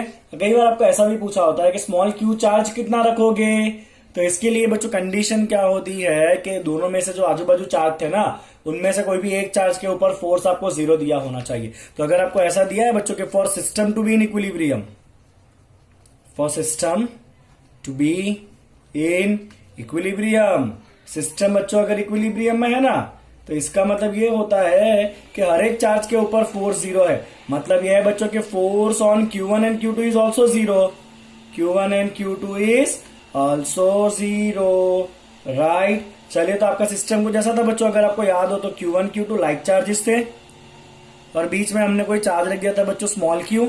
ये डिस्टेंस आपका x था और ये डिस्टेंस कितना था बच्चों, d - x था। ओके, चलिए, अगर इसके ऊपर हम फोर्स 0 ले रहे हैं, किसके ऊपर, इसके ऊपर, तो इसके ऊपर इन दोनों का फोर्स लगना है बच्चों, कितना होगा वो, F between q1q and F between Q1 Q2, ये दोनों सेम हो जाना चाहिए। चलिए इनके बीच का फोर्स कितना होगा, K Q1 Q by distance कितना है बच्चों, x का स्क्वायर इज इक्वल टू, चलिए इन दोनों के बीच का डिस्टेंस कितना होगा, K Q1 Q2। ओके, और ये टोटल डिस्टेंस कितना दिया है बच्चों, आपको d दिया हुआ है, तो इन दोनों के बीच का डिस्टेंस कितना होगा बच्चों, d स्क्वायर होगा। तो हम क्या करेंगे, K को कट कर लेंगे, Q1 को कट कर लेंगे, तो मुझे स्मॉल q भी मिल जाएगा।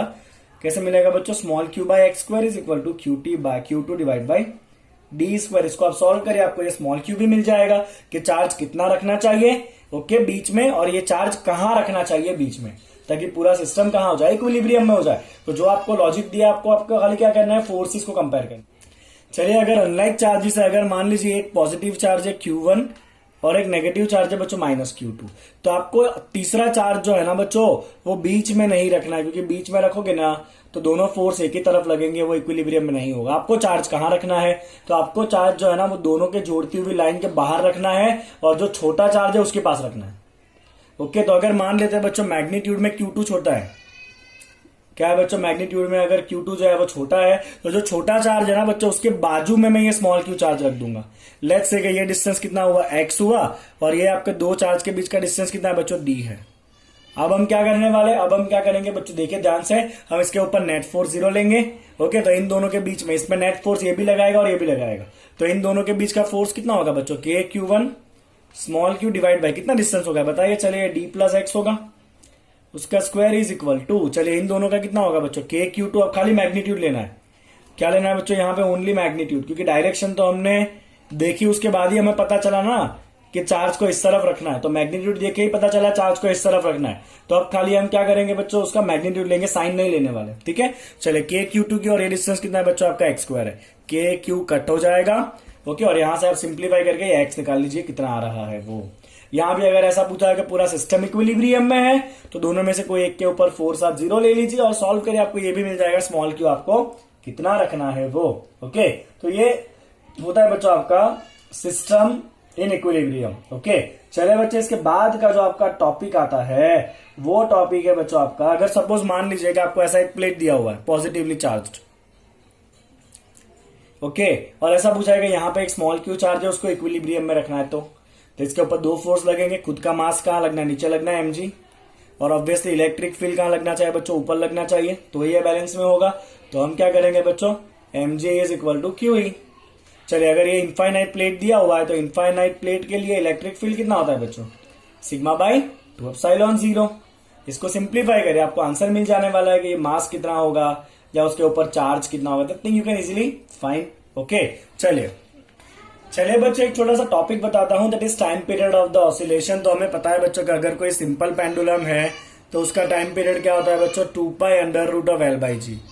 अब हमारे लिए इंपॉर्टेंट है कि अगर ये पेंडुलम चार्ज है, ओके, और हम अगर अलग अलग तरीके से इलेक्ट्रिक फील्ड दे रहे हैं, मान लीजिए कि हमने इलेक्ट्रिक फील्ड जो है बच्चों वो इस डायरेक्शन में लगाया, तो अब इस पेंडुलम के ऊपर दो फोर्स लगना है, एक फोर्स तो बच्चों नीचे की तरफ लगेगा mg, और एक इलेक्ट्रिक फील्ड की वजह से फोर्स लगना है horizontally, that is QE, because field horizontal है। तो आपका नेट फोर्स बच्चों इस तरफ आ जाएगा, पाइथागोरस अप्लाई करोगे तो नेट फोर्स कितना होगा बच्चों आपका mg square plus QE square, ये आपका नेट फोर्स हो जाएगा। ओके, तो आपका ये नेट फोर्स क्या होगा बच्चों, force F equal to mass into acceleration. तो यहां से आपको क्या निकाल देना है, पहले एक्सेलरेशन निकाल देना है मास को डिवाइड करके, और अब सॉरी आपका टाइम पीरियड हो जाना है बच्चों 2π√L/g, और g की जगह पे आपको क्या लेना पड़ेगा बच्चों, एक्सेलरेशन a लेना पड़ेगा। क्या लेंगे हम, g की जगह पे एक्सेलरेशन a लेने वाले हैं। ओके, और ये एक्सेलरेशन आपको इस तरह मिल जाएगा। सपोज मान लेते हैं बच्चों कि आपका इलेक्ट्रिक फील्ड जो है ना वो डाउनवर्ड डायरेक्शन में ही है, तो mg भी डाउनवर्ड लगेगा, और जो इलेक्ट्रिक फोर्स है QE वो भी डाउनवर्ड लगेगा। तो आपका नेट फोर्स क्या हो जाएगा, अभी mg QE प्लस कर देंगे सीधा ही, यहाँ पे तो 90 डिग्री पे था तो पाइथागोरस लगाया, यहाँ पे तो सीधा एक ही डायरेक्शन में तो प्लस कर लेंगे। यहां से आप एक्सेलरेशन फाइंड करिए और टाइम पीरियड के फॉर्मूला में जाकर रख लीजिए बच्चों 2π√L/a। सिंपल है एकदम। तो इस तरह के क्वेश्चन आते हैं बहुत बार एग्जाम में, राइट। फिर आपको अगर इस तरह का क्वेश्चन दिया बच्चों, ये आपका चार्ज इनफाइनाइट शीट है, ठीक है, और यहाँ पे बच्चे एक चार्ज पेंडुलम है, और ये पूछा है कि दूरी में टेंशन कितना होगा, ठीक है, क्या करेंगे, फोर्स कौन सा लगेंगे। तो ये जो आपका चार्ज प्लेट है बच्चों, उसकी वजह से इस तरफ फोर्स लगना है, कितना फोर्स लगेगा, Q इंटू ई, इलेक्ट्रिक फोर्स। चलिए mg कहां लगता है, डाउनवर्ड लगता है बच्चों, यस और नो। फाइन। तो टेंशन के दो कंपोनेंट पड़ेंगे बच्चों, ये हो जाएगा आपका टी कॉस थीटा अगर ये एंगल थीटा है तो, और ये कितना हो जाना है आपका टी साइन थीटा।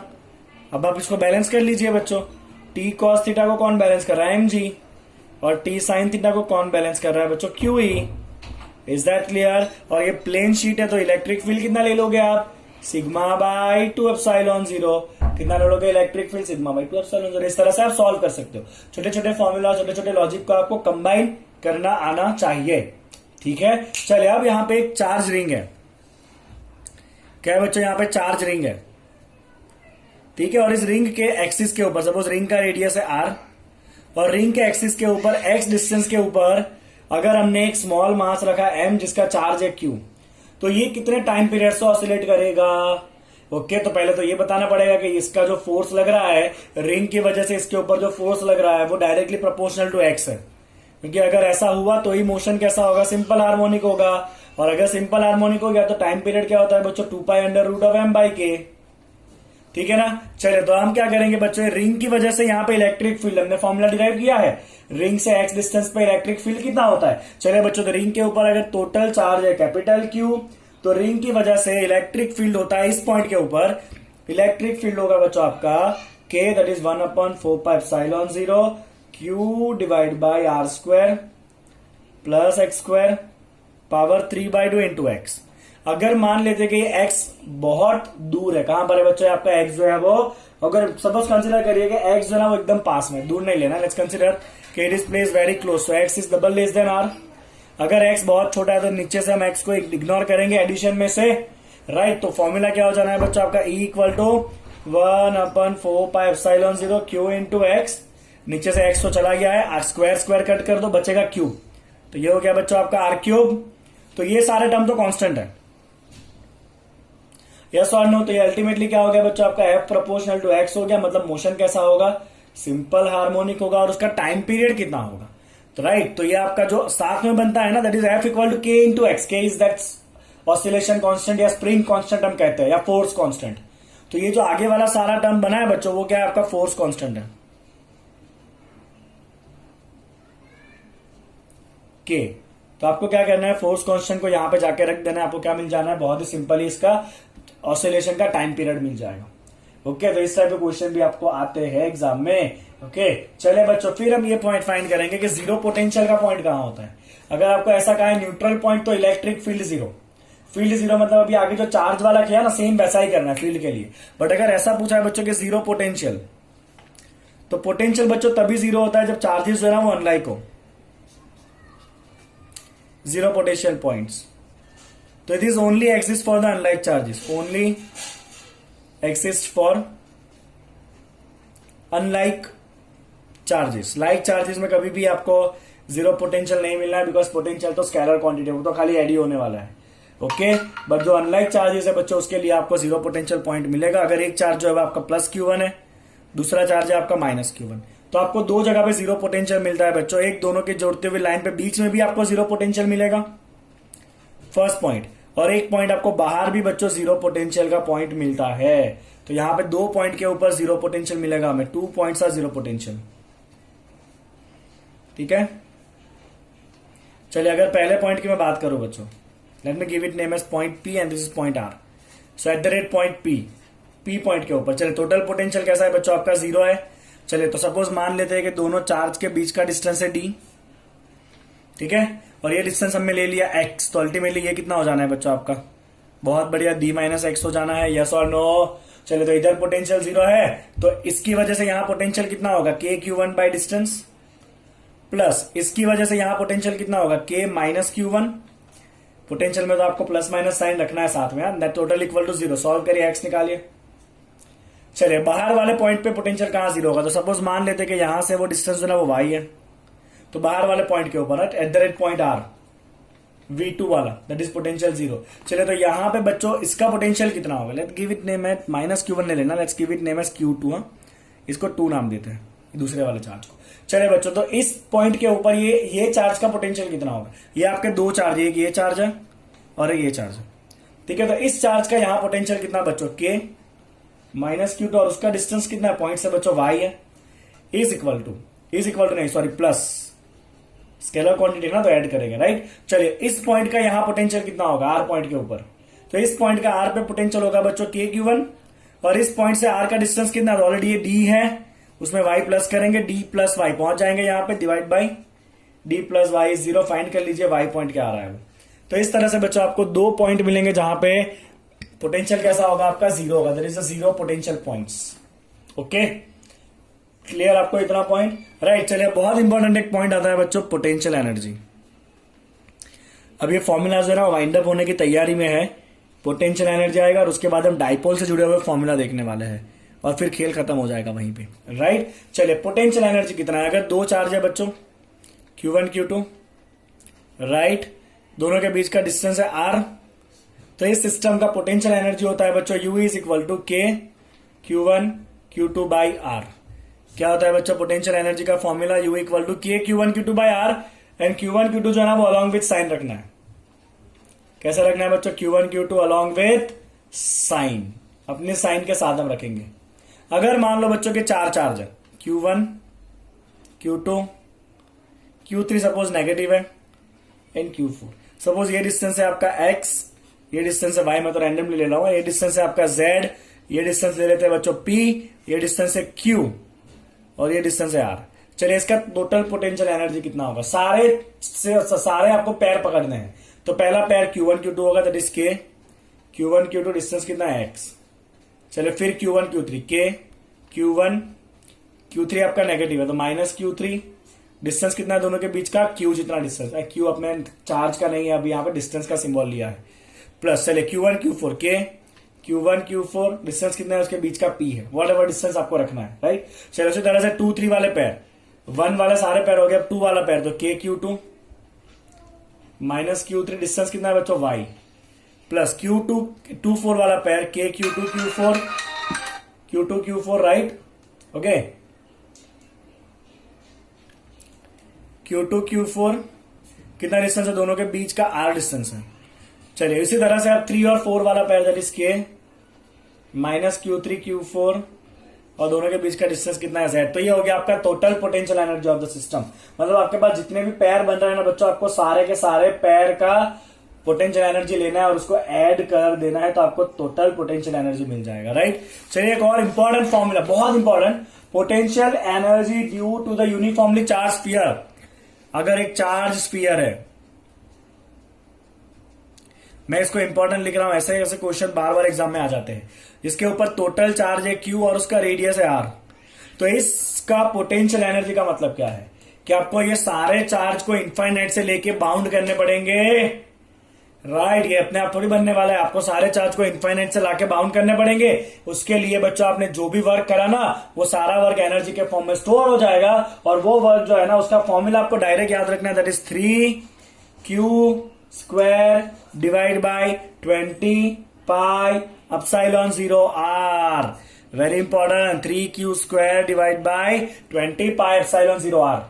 ओके, चलिए उसी तरह से बच्चों अगर potential energy of the uniformly charge thin spherical shell है, स्फीयर नहीं है बच्चों, क्या है ये, शेल है। देखिए यहां पे चार्ज पूरे के ऊपर डिस्ट्रीब्यूट है, बराबर, तो ये आपका नॉन कंडक्टिंग बॉडी होगा। कैसा बॉडी होगा बच्चों, नॉन कंडक्टिंग, इसीलिए अंदर तक चार्ज है। और ये क्या है बच्चों, आपका शेल है, या तो आप कह सकते हो कंडक्टिंग बॉडी। कंडक्टिंग बॉडी में कभी भी अंदर चार्ज नहीं होता, सरफेस पे ही होता, आपको मैंने पढ़ाया है, राइट। ओके, इसके ऊपर चार्ज ले लेते हैं, Q जितना, रेडियस ले लो R जितना, तो इसका बच्चों पोटेंशियल एनर्जी होता है Q² divide by 8 pi epsilon 0 R। कितना होता है बच्चों, इसका पोटेंशियल एनर्जी होता है Q² divide by 8 pi epsilon 0 R। Is that clear? समझ आ रहा है बच्चों आपको? ये दोनों फॉर्मूला आपको याद रखने हैं। और नॉर्मल 2 चार्ज दिया तो पोटेंशियल एनर्जी क्या होता है, K Q1 Q2 by R, जितना आपका फॉर्मूला है, बहुत ही बेसिक। ओके, चलिए बच्चों आगे बढ़ते हैं। The next point is the motion of the charge particle in electric field. देखिए ध्यान से, motion of charge particle in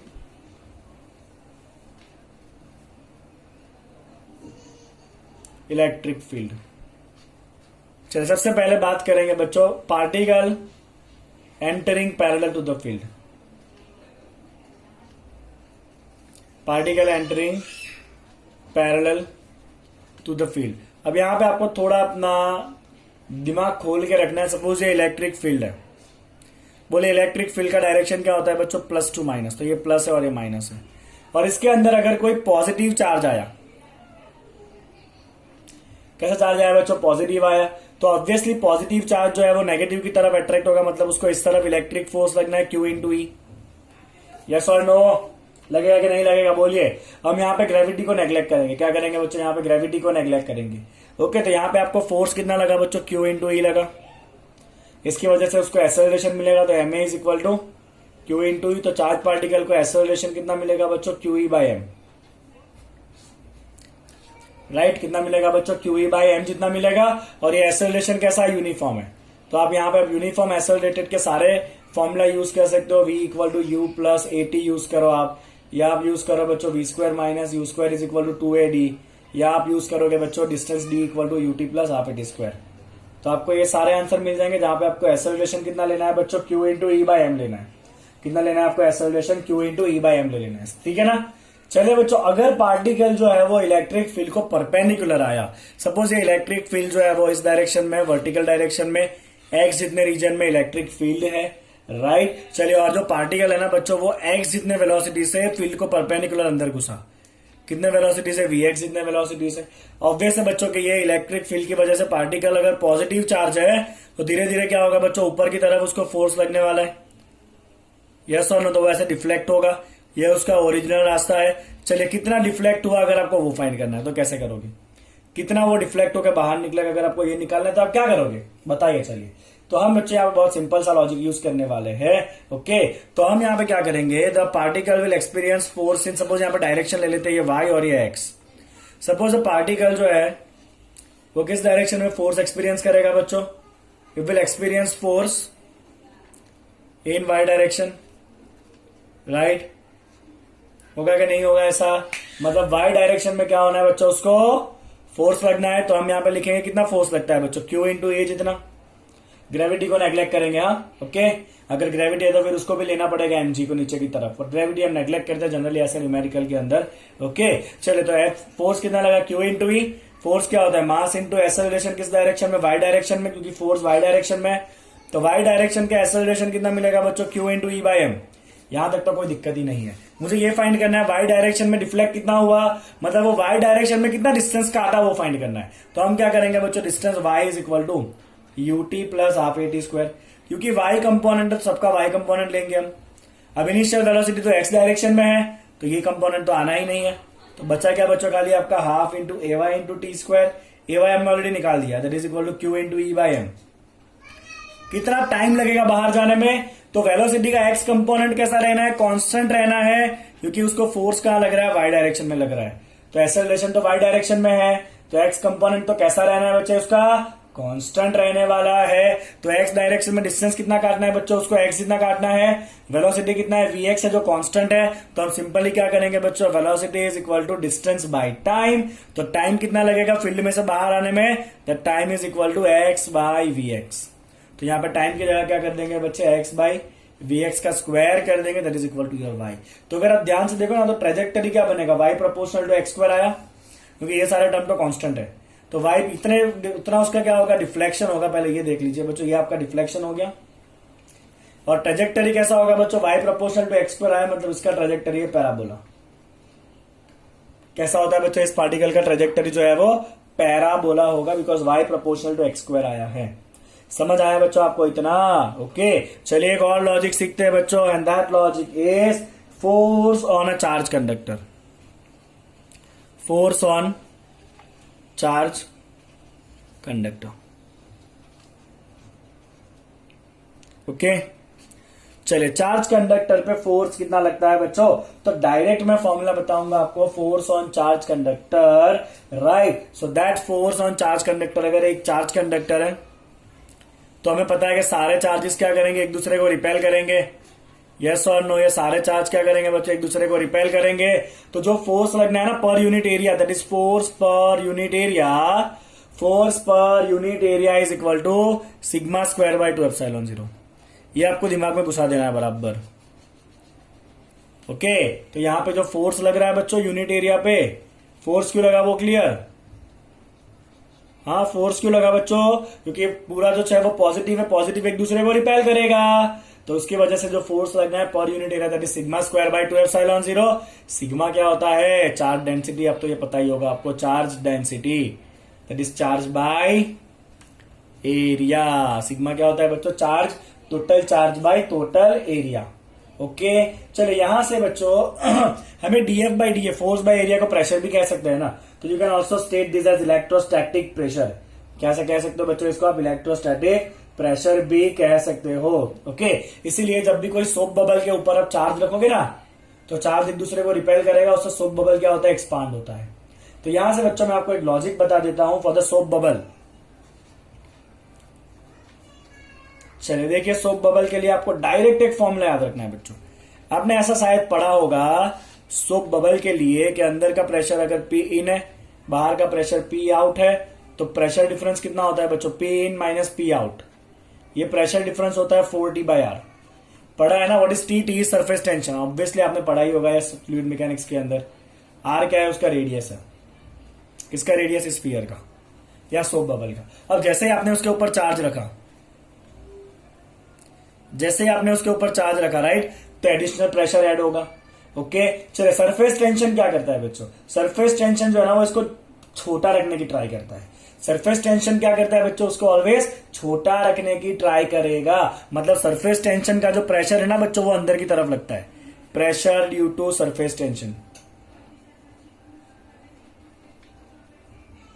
right, because surface tension जो है वो सरफेस को कितना बने उतना छोटा रखता है ताकि सरफेस की एनर्जी कम रहे। अगर इसने आपने उसके ऊपर पॉजिटिव चार्ज रख दिया, तो पॉजिटिव चार्ज क्या करेगा बच्चों? इसको एक्सपांड करने की ट्राई करेगा रिपेल करके, राइट। तो ये इलेक्ट्रिक फोर्स जो है, प्रेशर जो है वो बाहर की तरफ आएगा, मतलब सरफेस टेंशन से अपोजिट डायरेक्शन में जाएगा। तो अगर सरफेस टेंशन को आपने 40 बाय आर पॉजिटिव लिखा है, तो उसके साथ इलेक्ट्रोस्टैटिक फोर्स कितना हो जाएगा? सिग्मा स्क्वायर बाय 2 एप्सिलॉन 0 हो जाएगा। कितना हो जाएगा? Sigma square by 2 epsilon 0। मैंने माइनस क्यों लिया? बिकॉज वो बाहर की तरफ लग रहा है इलेक्ट्रिक फोर्स। समझ आया बच्चों आपको ये लॉजिक जो कराया वो? क्लियर एकदम। अब मैं लिखूंगा फॉर इक्विलिब्रियम। इक्विलिब्रियम कब होगा? जब नेट प्रेशर डिफरेंस 0 हो जाए। ये कितना हो जाए आपका? 0 हो जाए। तो 0 is equal to 4T by R minus sigma square by 2 epsilon 0। तो यहां से आपको इतना लॉजिक याद रख लेना है बच्चों कि 40 बाय आर कितना होता है? सिग्मा स्क्वायर बाय 2 एप्सिलॉन 0 होता है for the case of sub bubble. अब यहां से आप सब कुछ निकाल सकते हो। Once you get the value of this sigma, एक बार बच्चों आपको सिग्मा का वैल्यू मिल गया ना, चार्ज डेंसिटी का, उसके बाद आप जो निकालना चाहो वो निकाल सकते हो, राइट। यहाँ पे चार्ज डेंसिटी कितना होगा? चार्ज डेंसिटी होगा बच्चों total charge by total area that is 4 pi R square. Charge density क्या होगा? Charge by area that is total charge, इसके ऊपर आया क्यू, और एरिया कितना होगा? 4 पाई आर स्क्वायर। तो अब इसको सिंप्लीफाई करें, फिर आपको इलेक्ट्रिक फील्ड पूछा है तो भी मिल जाएगा, के क्यू बाय आर स्क्वायर करके। पोटेंशियल मिला है तो पोटेंशियल भी मिल जाएगा आपको बच्चों, राइट। कैसे मिलेगा पोटेंशियल? के क्यू बाय आर करके। अब आपको छोटे छोटे फॉर्मूला अप्लाई करने। ये नया लॉजिक था आपके लिए, आपको समझ में आया होगा, होता है। ओके, चलिए बच्चों, सबसे लास्ट में हम चले जाते हैं अभी डाइपोल के ऊपर, और फिर इस चैप्टर को खत्म करने का टाइम आ चुका है इलेक्ट्रोस्टैटिक्स को। नेक्स्ट पार्ट में कैपेसिटर के फॉर्मूला करेंगे और फिर एमसीक्यू आएंगे इसके, ठीक है। चलिए बच्चों, बात कर लेते हैं अभी कैपेसिटर की। अरे कहां कैपेसिटर पे आ गया मैं? किसकी बात करनी है बच्चों? डाइपोल की। चलिए, तो डाइपोल आपको पता ही है, एक पॉजिटिव चार्ज एक negative charge separated by finite distance, कहते हैं इसको डाइपोल। डाइपोल मोमेंट होता है नेगेटिव से पॉजिटिव की तरफ, और ये डाइपोल मोमेंट कितना होता है बच्चों? चार्ज इनटू डिस्टेंस, और इसका डायरेक्शन क्या होता है? Minus Q two plus Q. तो बहुत बेसिक है, जो आपको पता ही होना चाहिए। चलिए, इसे हम क्या कहते हैं? डाइपोल का एक्सिस कहते हैं, और इसे हम क्या कहते हैं? बीच में से पास होती हुई लाइन को उसका इक्वेटोरियल लाइन, है ना। डाइपोल की बात निकले सबसे पहले उसके इलेक्ट्रिक फील्ड के फॉर्मूला लिख देते हैं। तो एक्सिस के ऊपर डाइपोल कितना, इलेक्ट्रिक फील्ड कितना होता है? तो एक्सिस के ऊपर इलेक्ट्रिक फील्ड होता है बच्चों 2kp divide by 2kp z divide by z square minus a square whole square, right. कितना होता है बच्चों एक्सिस के ऊपर electric field? 2kp z divide by z square minus a square whole square, right. Okay, और ये electric field जो है ना वो और कुछ नहीं है, डाइपोल मोमेंट के डायरेक्शन में ही होता है। ये हमने पूरा डिराइव किया हुआ है थियरी के अंदर। चलिए, इक्वेटोरियल लाइन पे इलेक्ट्रिक फील्ड कितना होगा? तो इक्वेटोरियल लाइन पे इलेक्ट्रिक फील्ड होता है बच्चों KPY/y² प्लस A² पावर 3/2। ये y क्या है? y है आपके इक्वेटोरियल लाइन का डिस्टेंस जहां पे आपको फील्ड निकालना है, और ये z क्या है बच्चों? z जो है ना वो एक्सिस वाले पॉइंट पे, आपको एक्सिस दिख रहा है क्लियरली? मैं अलग मार्कर से एक्सिस बना लेता हूं ताकि आपको ये क्लियर रहे एकदम। तो ये आपके डाइपोल का एक्सिस है और ये क्या है? डाइपोल का इक्वेटोरियल लाइन है। ठीक है ना? I hope it is clearly visible. Okay, तो इक्वेटोरियल लाइन पे पॉइंट y डिस्टेंस के ऊपर है और एक्सिस वाले के ऊपर आपका पॉइंट जो है ना सपोज यहां पर है, दैट इज डिस्टेंस z। तो ये एक्सिस वाला इलेक्ट्रिक फील्ड का फॉर्मूला, इक्वेटोरियल लाइन के इलेक्ट्रिक फील्ड का फॉर्मूला। इक्वेटोरियल लाइन में इलेक्ट्रिक फील्ड डाइपोल मोमेंट के अपोजिट डायरेक्शन में होता है, तो -p²। ज्यादा डिटेल में थियरी अगर देखना है तो आप थियरी पार्ट में जाके देख सकते हो, ये अपना खाली फॉर्मूला पे काम करना है। ठीक है, चलो बच्चों आगे बढ़ते हैं यहां से। अब अगर आपको कोई जनरल पॉइंट दिया है जहां आपको इलेक्ट्रिक फील्ड निकालना है, अगर आपको कोई जनरल पॉइंट दिया है, मतलब सपोज यहां पे आपको कोई पॉइंट दिया है जो कितने एंगल के ऊपर है? डाइपोल मोमेंट के साथ अगर आपका एंगल है, सपोज यहां चले यहां पे एक बना लेते हैं वापस, -q प्लस q, ये आपका हो गया एक्सिस, डाइपोल मोमेंट माइनस से प्लस की तरफ, ये आपका इक्वेटोरियल लाइन। और यहां से बच्चों अगर r डिस्टेंस के ऊपर कोई पॉइंट है जो डाइपोल मोमेंट के साथ थीटा एंगल बना रहा है, तो इधर इलेक्ट्रिक फील्ड कितना होगा? तो इलेक्ट्रिक फील्ड का जनरल फॉर्मूला है बच्चों E KP distance cube √3 cos² theta plus 1। ये हमने थियरी में इंक्लूड नहीं किया हुआ है। तो कोई भी रैंडम पॉइंट के ऊपर अगर वो थीटा एंगल बना रहा है ना, तो उसके ऊपर इलेक्ट्रिक फील्ड कितना होता है? KPr³ / 3 cos² theta plus 1। Okay, चलिए बच्चों, तो ये हमने इलेक्ट्रिक फील्ड के लिए फॉर्मूला देखा, राइट। चले इसी तरह से इलेक्ट्रिक फील्ड का डायरेक्शन क्या होगा वो अगर पता करना है तो चले, तो पॉजिटिव चार्ज का इलेक्ट्रिक फील्ड कैसे होता है? अवे होता है, मतलब इस तरफ होगा। तो ये है आपका electric field of positive charge. Negative का फील्ड कैसे होता है बच्चों? टूवर्ड्स होता है। तो ये नेगेटिव चार्ज का फील्ड कहां होगा बच्चों? इस तरफ होगा, टूवर्ड्स मतलब E-। तो आपका नेट इलेक्ट्रिक फील्ड कहीं दोनों के बीच में होगा। तो सपोज ये आपका नेट इलेक्ट्रिक फील्ड है बच्चों, सपोज E नेट, फॉर्मूला ये रहा उसका। ओके, तो अगर ये आपको एंगल पूछा है तो अगर आप इसको पीछे पीछे खींचोगे ना बच्चों, तो यहां पे डाइपोल मोमेंट आपका इस डायरेक्शन में है, राइट, -2 प्लस, मैं इसे लिख दूं यहां पे डाइपोल मोमेंट का डायरेक्शन, और ये आपका नेट इलेक्ट्रिक फील्ड इस तरफ है। ठीक है, दोनों के बीच का एंगल होता है बच्चों थीटा प्लस अल्फा। थीटा तो ऑलरेडी ये एंगल है जो आपका पोजीशन वेक्टर बना रहा है। तो ये अल्फा कैसे मिलेगा? तो अल्फा का फॉर्मूला है बच्चों यहां पे, that is equal to tan alpha is equal to half into tan theta. क्या फॉर्मूला है बच्चों अल्फा निकालने का? tan alpha equal to half into tan theta. और ये इलेक्ट्रिक फील्ड एंगल कितना बनाएगा बच्चों? E&P। Electric field and dipole moment कितने एंगल पे होंगे? R एट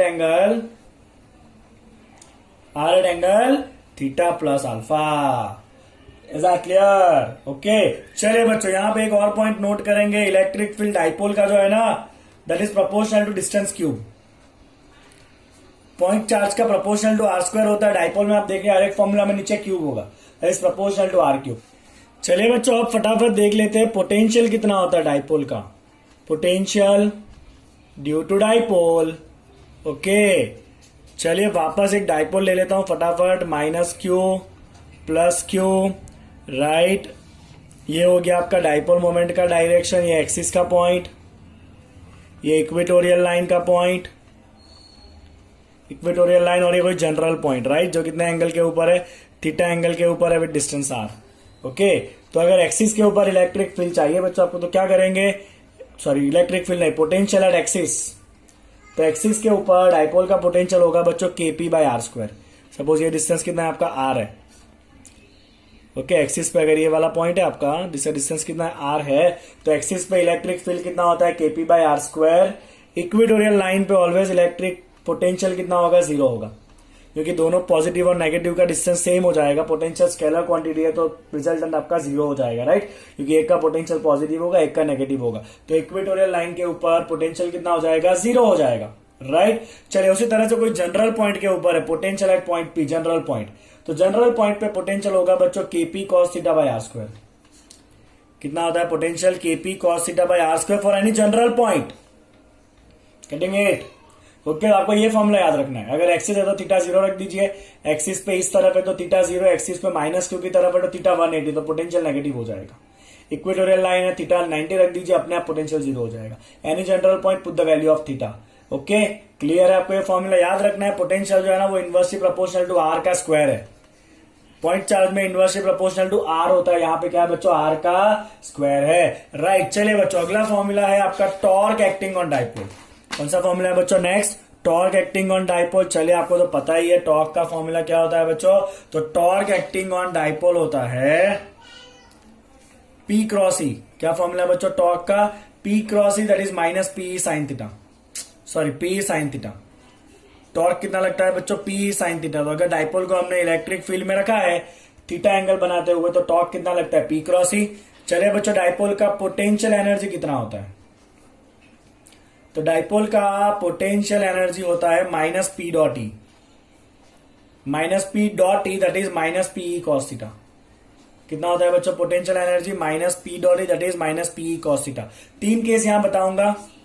आपका इलेक्ट्रिक फील्ड अगर इस डायरेक्शन में है, ओके, आपने डाइपोल को भी इस तरह से रखा था कि डाइपोल मोमेंट आपका इसी तरफ है, मतलब इस तरफ माइनस क्यू चार्ज है, इस तरफ प्लस क्यू चार्ज है, दोनों सेम डायरेक्शन में। थीटा हो जाएगा जीरो, थीटा जीरो रखिए, पोटेंशियल एनर्जी कितना होगा? माइनस पी है पोटेंशियल एनर्जी, मतलब मिनिमम पोटेंशियल एनर्जी।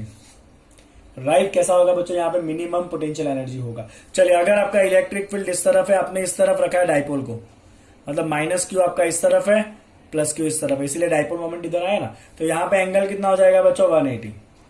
अगर डाइपोल 180 हुआ तो कॉस 180 कितना होता है? Minus one, minus minus plus हो जाएगा, तो ये पोटेंशियल एनर्जी प्लस पी हो गया, मतलब मैक्सिमम पोटेंशियल एनर्जी। ओके, अगर आपका इलेक्ट्रिक फील्ड इस तरफ है और आपने डाइपोल को वर्टिकल रख दिया, एंगल कितना हो गया? 90 हो गया। 90 हो गया, आपका पोटेंशियल एनर्जी कितना हो जाना है बच्चों? जीरो हो जाना है, बिकॉज कॉस 90 कितना होगा? जीरो होगा। ओके, चलिए एक और formula, work done to rotate the dipole. Work done to rotate dipole from theta 1 to theta 2, from theta 1 angle to theta 2 angle in electric field. अगर डाइपोल को रोटेट कराना है थीटा 1 से थीटा 2 तरफ, तो वर्क डन कितना होता है? वर्क डन होता है बच्चों पीई। कितना होता है work done? PE cos theta 1 minus cos theta 2। तो जो इनिशियल एंगल है वो पहले आएगा और फाइनल एंगल बाद में आएगा। याद रखिएगा इस फॉर्मूला में पहले इनिशियल एंगल होगा और बाद में कौन सा एंगल होता है? फाइनल एंगल होता है। कितना वर्क करना पड़ता है डाइपोल को घुमाने के लिए? PE cos theta 1 minus cos theta 2। Is that clear? Okay, चलिए ऑलमोस्ट अभी सारे फॉर्मूला यहाँ पे आ चुके हैं डाइपोल के। यस, डाइपोल कितने टाइम पीरियड से ऑसिलेट करेगा? इलेक्ट्रिक फील्ड में अगर उसको रखा है तो डाइपोल का टाइम पीरियड कितना होगा? तो time period of the dipole formula है बच्चों T equal to 2 pi under root of I. I is the moment of inertia divide by PE. कितना होता है time period? T equal to 2 pi under root of I by P. I क्या है उसका? Moment of inertia है। तो will be given in the question, तो हम डायरेक्ट वहां पे यूज करेंगे, फॉर्मूला में डाल देंगे T equal to 2 pi under root of I by E. Okay, चलिए बच्चों डाइपोल में दो डाइपोल अगर पास पास में रखे तो उनके बीच में फोर्स कितना लगता है? ओके, चलो बच्चों फटाफट उसके फॉर्मूला बता देता हूं मैं आपको। राइट, देखिए आपके स्क्रीन के ऊपर एक टेबल आया है, ध्यान से देखिए बच्चों, आपके स्क्रीन के ऊपर एक टेबल आया है और उस टेबल के अंदर ना अलग अलग केसेस मेंशन किए हुए हैं। आपको क्या करना है बच्चों, स्क्रीन को यहाँ पे पॉज करोगे, अलग अलग केसेस को आप क्या करोगे अपने नोटबुक के अंदर कॉपी कर लोगे कि अलग अलग ओरिएंटेशन अगर है डाइपोल का तो डाइपोल के बीच में फोर्स कितना लगेगा और डाइपोल का पोटेंशियल एनर्जी कितना होगा, ये आपको मेंशन कर लेना है। आई होप आप इसको अच्छे से मेंशन कर लोगे। ओके, चलिए बच्चों इलेक्ट्रोस्टैटिक्स करो और गॉस लॉ ना करो तो बहुत नाइंसाफी हो जाएगी। तो गॉस लॉ क्या कहता है बच्चों? गॉस लॉ कहता है कि flux is equal to integration of E dot D A is equal to summation of Q by epsilon 0। ये क्या है बच्चों आपका Gauss law? Integration of E dot D A is equal to summation of Q by epsilon 0। चलिए ये electric field जो है that is due to all charges, right. और ये समेशन ऑफ क्यू कौन सा होता है? खाली बाउंड चार्ज होता है। कौन सा होता है बच्चों? समेशन ऑफ क्यू जो है वो बाउंड चार्ज होता है। मतलब अगर यहाँ पे चार्जेस है Q1, Q2, Q minus Q3, Q4 and Q5 और ये आपका अगर गॉसियन सरफेस है, राइट, तो समेशन ऑफ क्यू में खाली अंदर के बाउंड चार्ज लेने, that is Q1 plus Q2 minus Q3। But जो इलेक्ट्रिक फील्ड है ना वो हर एक चार्ज की वजह से होता है। Electric field is due to all the charges but summation of Q में खाली अंदर जो है गॉसियन सरफेस के वही लेने आपको। ठीक है बच्चों? ओके, चलिए बच्चों, यहाँ पे नया तो कुछ है नहीं, सारे फॉर्मूला तो ऑलरेडी डिराइव हो चुके हैं। एक दो फैक्ट जो मैं आपको बताना चाहता हूं कि अगर ये एक सिलेंडर है, राइट, ओके, और ये सिलेंडर के टॉप के ऊपर आपने एक चार्ज रखा है, तो सिलेंडर के इस पार्ट में से कितना फ्लक्स आएगा। तो अगर यहाँ पे आपने एक चार्ज रखा है तो आप एज्यूम करिए कि ऊपर अगर मैं पूरा सिलेंडर कंप्लीट करूं तो अब जो भी फ्लक्स है बच्चों वो दो पार्ट में डिवाइड हो जाएगा, कुछ ऊपर से जाएगा और कुछ नीचे से जाएगा। चलिए टोटल फ्लक्स कितना होगा बच्चों, तो टोटल फ्लक्स हो जाना है आपका Q बाय एप्सिलॉन 0। नीचे वाले पार्ट में से तो आधा ही जाएगा, मतलब यहाँ पे क्या करेंगे, डिवाइड बाय 2 कर देंगे। समझ आ रहा है, तो इस तरह से हम इस गॉस लॉ का पर्टिकुलरली यूज करेंगे। चलिए अगर आपके पास ऐसा हेमिस्फीयर है, यहाँ पे एक चार्ज रखा है, ओके, तो इस चार्ज का बच्चों जो इलेक्ट्रिक फील्ड है वो ऑब्वियसली ऐसे रेडियल होगा। तो ऊपर वाले पार्ट में से कितना फ्लक्स आएगा, तो ऊपर वाला पार्ट का जो बच्चों आपका फ्लक्स होना है, that flux phi is equal to, ध्यान से देखिएगा, तो यहां पे भी अगर आपको पूरा इसको कंप्लीट करना पड़ेगा तो टोटल फ्लक्स कितना होगा, Q बाय एप्सिलॉन 0। तो ऊपर वाले में से खाली कितना जाना है, Q बाय 2 एप्सिलॉन 0। ऊपर वाले में से आधा ही जाएगा ना, क्योंकि बाकी आधा तो नीचे से चला जाएगा, जो हमारे पास है ही नहीं सरफेस, ओके। और अगर आप इसको E इंटू ए के फॉर्म में लिखो, दैट इज E इंटू, चलिए हर एक पॉइंट के ऊपर आपका जो इलेक्ट्रिक फील्ड है वो सरफेस को परपेंडिकुलर ही है, तो आपको टोटल सरफेस एरिया लेना है। टोटल सरफेस एरिया कितना होगा बच्चों आपका 2πr² हेमिस्फीयर का, राइट, कितना होगा हेमिस्फीयर का टोटल सरफेस एरिया होता है बच्चों आपका 2πr²। अगर इसी केस के अंदर आपका इलेक्ट्रिक फील्ड जो है वो ऐसा वर्टिकल है,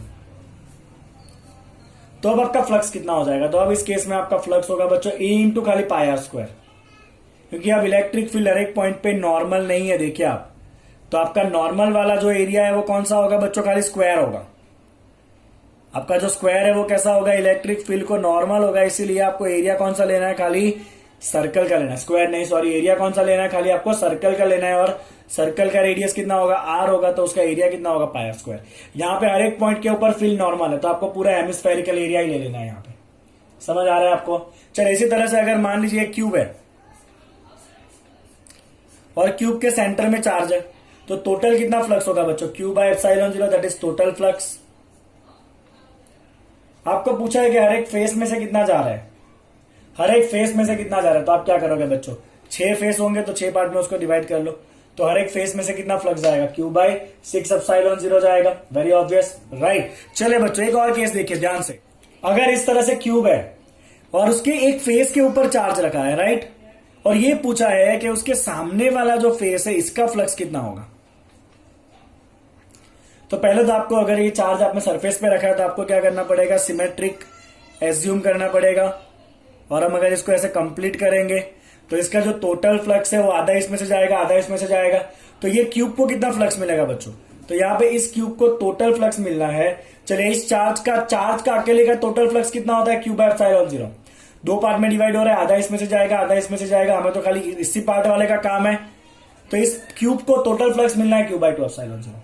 अब ये क्यूब को जो टोटल फ्लक्स मिला है बच्चों वो कितने पार्ट में डिवाइड होगा बताइए, तो ये जो है ना वो 5 पार्ट में डिवाइड होगा। एक्चुअली में 6 सरफेस है, बट इस सरफेस के ऊपर ही आपका चार्ज है, तो इस सरफेस को तो कोई फ्लक्स मिलना नहीं है, क्योंकि एक भी लाइन ये सरफेस में तो पास ही नहीं हो पाएगी, बिकॉज सारी लाइन इस सरफेस को तो पैरेलल चली जाएगी, बिकॉज चार्ज उसके ऊपर ही है। अगर ये सरफेस है और यहां पे मैं चार्ज रखूं तो एक भी लाइन जो है वो सरफेस में से पास होने वाली नहीं है, सारी लाइन इसको तो पैरेलल हो जाएगी, तो ये जो फेस है ना उसका फ्लक्स कितना हो जाएगा, 0 हो जाएगा। तो बाकी कितने बचे, 5 फेस बचे, तो हर एक फेस को कितना फ्लक्स मिलेगा बच्चों, total flux by 5। Total flux जो क्यूब में आ रहा है डिवाइड बाई 5 करेंगे, क्यूब में कितना फ्लक्स आ रहा है, Q बाय 2 एप्सिलॉन 0 आ रहा है, क्योंकि आधा तो इस बार चला गया, वो तो हमें काम का ही नहीं है, डिवाइड बाई 5 करें तो यहां पे हर एक फेस को कितना फ्लक्स मिल रहा है बच्चों, Q बाय 10 एप्सिलॉन 0 मिल रहा है। समझ है, आगे हमने जो केस किया उसमें एक ही क्यूब था और सेंटर पे चार्ज था, इसलिए हर एक फेस को मिलना है, that is Q by 6 epsilon 0। यहाँ पे अगर फेस के ऊपर चार्ज है तो पहले आधा तो वेस्ट हो गया, आधा अंदर आया Q बाय 2 एप्सिलॉन 0, और वो 5 पार्ट में डिवाइड होगा, तो हर एक फेस को मिलना है बच्चों Q बाय 5 एप्सिलॉन 0। तो इस तरह से आप गॉस लॉ को यूज कर सकते हो। बाकी जब हम एमसीक्यूज करेंगे तो आपको और बहुत सारे केसेस में बताऊंगा गॉस लॉ के। तो यहाँ पे बच्चों वन शॉट थियरी, राइट, जो बहुत अच्छे से हमने हर एक फॉर्मूला को कवर किया है, हर एक लॉजिक को कवर किया है, वो कंप्लीट होता है यहाँ पे, राइट। आपको बहुत अच्छे से इसको देख के इसके नोट्स बनाने हैं, ताकि एंट्रेंस एग्जाम में आप फटाफट इसको रिवाइज कर सको और आपके इसके मार्क जो है ना वो कहीं जाए ना, ओके, चलिए बच्चों, वीडियो को लाइक करिए, चैनल को सब्सक्राइब करिए, अपने दोस्तों के साथ इसको शेयर करिए। Thank you so much for watching it.